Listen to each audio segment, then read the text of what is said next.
அனைத்து நண்பர்களுக்கும் இனிய காலை வணக்கம். நான் உங்கள் ஏடிஎஸ்பி ஆட்டோ டிரைவர் சமூக போராளி மற்றும் தமிழ்நாடு சுதந்திர மீட்டர் ஆட்டோ தொழிற்சங்கத்தின் ஒருங்கிணைந்த சென்னை மாவட்ட செயலாளர். இது அனைத்து ஆட்டோ ஓட்டுநர்களுக்கும் மற்றும் தமிழ்நாடு பொதுமக்கள் அனைவருக்கும் உண்டான பதிவு. என்னன்னு கேட்டிங்கன்னா, இந்த திராவிட மாடல் அரசு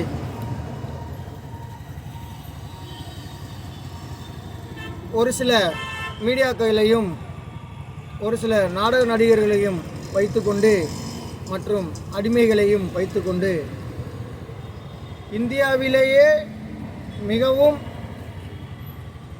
திறமையான ஆட்சி நடத்தி கொண்டிருப்பவர் தமிழ்நாட்டு மக்கள் அன்போடு அழைக்கும் அப்பா அவர்கள்தான் என்று ஒரு பொய்யான மாய தோற்றத்தை உருவாக்கி கொண்டிருக்கிறார்கள்.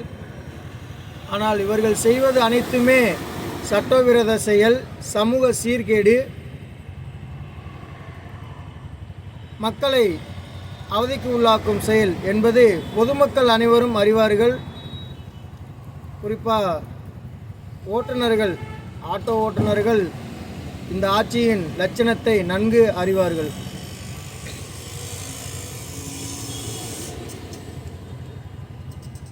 வருகின்ற 2026 இவர்களுக்கு தக்க பாடம் புகட்ட வேண்டும். ஒரு கவுன்சிலருக்கு கூட ஆட்டோ ஓட்டுநரின் குடும்பமோ ஆட்டோ ஓட்டுநரோ அவரை சார்ந்த நண்பர்களோ யாரும் ஓட்டு போடக்கூடாது அப்படின்ற பிரச்சாரத்தை இன்னையிலேருந்து அனைத்து நண்பர்களும் தொடங்கலாம். ஒரு வருஷத்துக்கு முன்னாடியே நம்ம இதை அனைத்து மக்கள்கிட்டையும் கொண்டு போயிட்டு சேர்க்கணும்.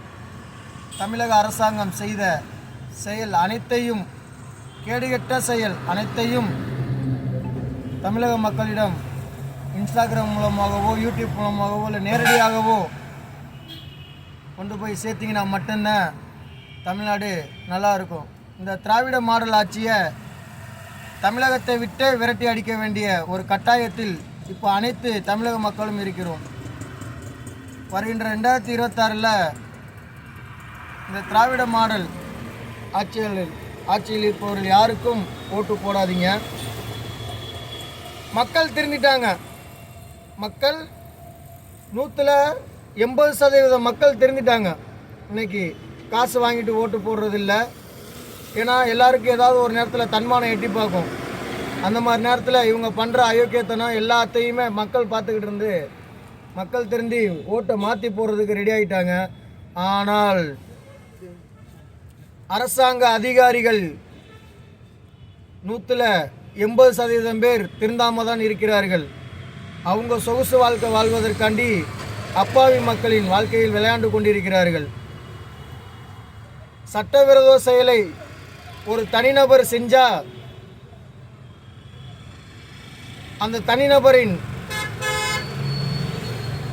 வருங்காலமே இல்லாத பண்ணும் அரசாங்க அதிகாரிகள் சட்டவிரோத செயலை ஒரு எம்பியோ ஒரு எம்எல்ஏவோ ஒரு கார்ப்பரேட் நிறுவனமோ செஞ்சால் அவங்களுக்கு பாதுகாப்பு கொடுத்து மற்றவர்களையும் முட்டாளாக்கி அவர்களுக்கு ப்ரமோட் பண்ணி கொடுக்குறாங்க இந்த அரசாங்க அதிகாரிகள் அனைவருமே. அப்போது முதலில் திருந்த வேண்டியது மக்கள் அல்ல, அரசாங்க அதிகாரிகள் தான். போக்குவரத்து துறை, நீதித்துறை, காவல்துறை, வருவாய்த்துறை, பொதுப்பணித்துறை, இந்த மாதிரி வர அந்த துறையின் கீழ் வேலை பார்க்கக்கூடிய அனைத்து அரசாங்க அதிகாரிகளும் தான் முதலில் திருந்த வேண்டும். மக்களுக்கு புத்திமதி எடுப்பதை விட்டுவிட்டு முதலில் உங்களை நீங்களே திருத்திக் கொள்ளுங்கள். சட்டவிரோதமான செயல் அனைத்தும் செய்வது சாதாரண மக்கள் அல்ல, அரசியல்வாதிகளும் கார்ப்பரேட் நிறுவனங்களும் தான் என்பதை உணர்ந்து கொண்டு கொஞ்சமாவது மக்கள் வரி பணத்தில் சம்பளம் வாங்குகிறோம், அந்த மக்களுக்கு சொற்ப அளவிலாவது உதவிகள் செய்வோம் என்று மனதில் வைத்துக்கொண்டு செயல்படுங்கள். இன்னைக்கு ஒவ்வொரு தொழிலாளியும் ஒவ்வொரு மக்களும் அல்லல்படும் நிலைமைக்கு காரணமே அரசாங்க அதிகாரிகள் தான், இல்லைன்னு யாராலையும் மறுக்க முடியாது. ஓகேங்களா? இல்லைன்னு மறுக்க முடியாது. ஏன்னா இன்னைக்கு ஒவ்வொரு துறையிலையுமே நடக்கிற ஊழல், எல்லா விஷயத்துக்குமே துணை போகிறது அரசாங்க அதிகாரிகள் தான். இல்லை அப்படின்னு நீங்கள் நினச்சிங்கன்னா வாங்க பேச்சுவார்த்தை நடத்துவோம். நீங்கள் பண்ணதை நான் சொல்கிறேன், இந்த அரசாங்கம் பண்ணதை நான் சொல்கிறேன், யார் யார் என்னென்ன சட்டவிரோத செயலை செஞ்சாங்க அப்படின்றத நான் எவிடன்ஸோடு சொல்கிறேன். அப்போ நீங்கள் நடவடிக்கை எடுங்க. ஆனால் வரதுக்கு முன்னாடி கொஞ்சமாவது மனசாட்சியோடு வாங்க. ஓகேங்களா? வரதுக்கு முன்னாடி கொஞ்சமாவது மனசாட்சியோடு வந்தீங்கன்னா தான் பேசுகிறதுக்கு கரெக்டாக இருக்கும். மனசாட்சியை கலட்டி வச்சுட்டு வந்தீங்கன்னா உங்கள்ட்டெல்லாம் பேசி பிரயோஜனமே கிடையாது. தமிழ்நாட்டில் நடக்கிற செயல்கள் அனைத்துக்குமே உறுதுணையாக இருப்பது அரசாங்க அதிகாரிகள் தான். 80% அரசாங்க அதிகாரிகளால் தான் தமிழகத்தில் ஏகப்பட்ட பிரச்சனைகள் நடக்கின்றது. முதலில் திருந்த வேண்டியது தமிழகத்தில் அரசாங்க வேலையில் இருக்கும் நபர்கள், அரசாங்க அதிகாரிகள்.